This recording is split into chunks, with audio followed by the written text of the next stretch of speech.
অবৈধভাবে অঙ্গনওয়াড়ি ঘর বিক্রির অভিযোগ। অবৈধভাবে অঙ্গনওয়াড়ি ঘর বিক্রির অভিযোগ এলাকার পঞ্চায়েত সদস্য রামিউল ইসলাম, রাব্বি, আনোয়ার ও লালমনের বিরুদ্ধে। ভালো ঘরটা কিভাবে বিক্রি হইলো, বিনা টেন্ডার, বিনা সরকারি অনুমতি নেই, কিছু নাই, ওইভাবে বিক্রি হলো। এই জন্য আমাদের অভিযোগ যে ঘরটা কোথায় গেল। বিক্রি করছে রাব্বি, পঞ্চায়েত, রমি আলম, লালমোহন, এরা জাগারের লোক, আর আনোয়ার আলী না, এই চারজন। এখন কেন বিক্রি করছে আমরা জিজ্ঞাসা করছি, যে বললো যে আমরা বিক্রি করছি, এটা তোমাদের কি আছে, তোমাদের প্রচার কি আছে? এটা তো সরকারি ঘর। আমরা বলছি সরকারি ঘরের কথা, যে এটা সরকারি ঘর, একটা টেন্ডার হয়, আমরা যতটুকু জানি যে এটা টেন্ডার ছাড়া এটা ঘর বিক্রি হয় না।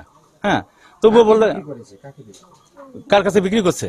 ওর নাম হইল রবিউল আলম, নাম এমনি ডাক নাম আছে ঢোপ।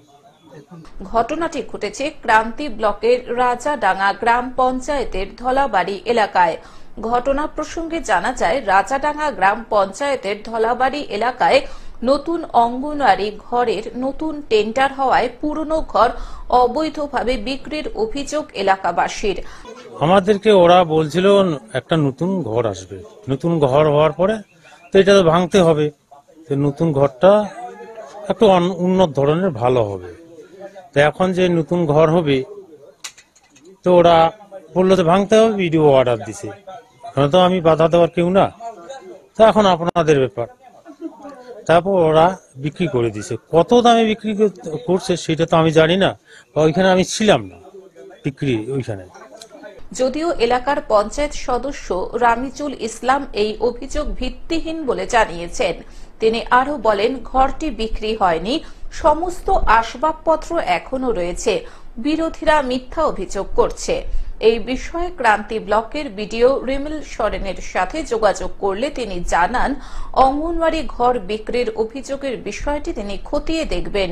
বিষয়টা হচ্ছে, আগে আইনটা সবাইকে বুঝতে হবে। যেখানে অঙ্গনওয়াড়ি ঘরটা হয় সেই জায়গাটা যেই দান করুক না কেন, সেই দান করা জায়গাটা হচ্ছে রেজিস্ট্রি করে গভর্নমেন্টকে দিতে হয়। গভর্নমেন্টকে সেই রেজিস্ট্রি করা জায়গার উপরে সেই জায়গায় কনস্ট্রাকশন করে সেই ঘর তৈরি করার পারমিশন পায়, সেইভাবেই ঘর হয়।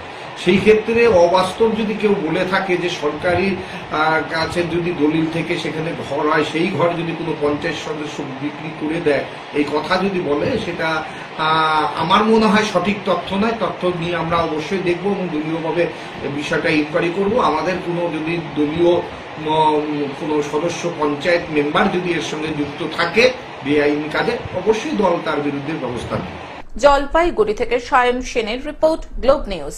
এখন থেকে গ্লোব টিভি দেখুন আপনার স্মার্টফোনেও।